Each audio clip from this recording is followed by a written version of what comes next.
Investigators say he could have easily killed this little girl. Now he's facing federal charges.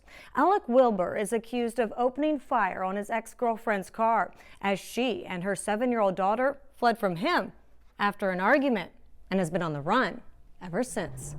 This picture capturing the innocence of a child.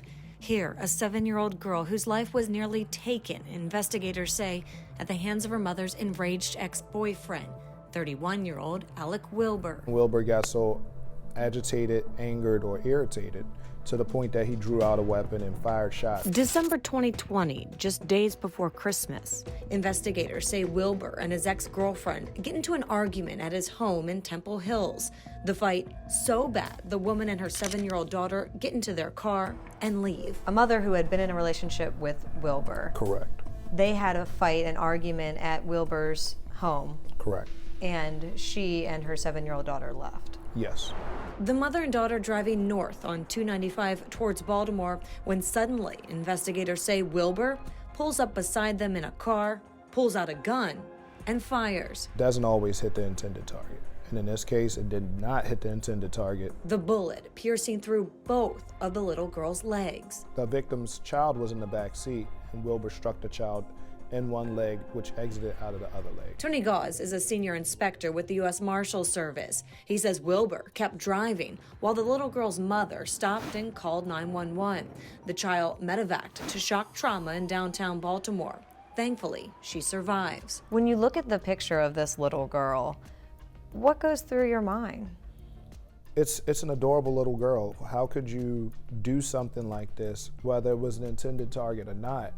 Just knowing that she was in proximity of your intended target. And in a case like this, why would you want to do such a thing and put that person in jeopardy? Fast forward to now, Wilbur has been on the run for more than a year, and as Gauze points out, is wanted on federal charges because the shooting happened on the Parkway. How do you believe he's been able to evade capture this long?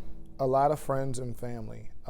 He's not a part of a known gang. One of the more disappointing realities, according to Gauze, helping and harboring a man who shot a little girl. What would your message be to people who are potentially helping him, knowing that this little girl is the victim? Just as much as he is at fault, helping him and an individual that did something like this to a child, a 7-year-old child, an innocent child, doing something like this just makes you just as much guilty. Gauze believes Wilbur is likely in the D.C. and Baltimore areas, including surrounding counties like Prince George's County, and added he's even been spotted out of state, including in Pittsburgh, Pennsylvania.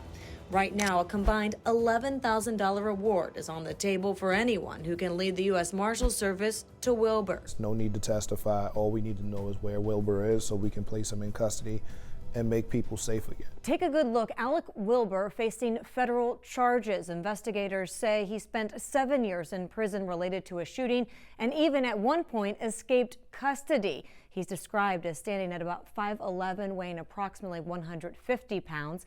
Take note of his hair. We're told the long locks sometimes pulled back, sometimes down. Notable tattoos include here on his arm, as well as the word Ace, a nickname we're told, on his right hand. If you have any information to his whereabouts, you can report it anonymously to the tip line. That number there, 1-877-WANTED-2. Or you can contact Gauze directly. His number, 202-427-0183. As it stands, there's a combined $11,000 reward on the table for information into Wilbur's whereabouts.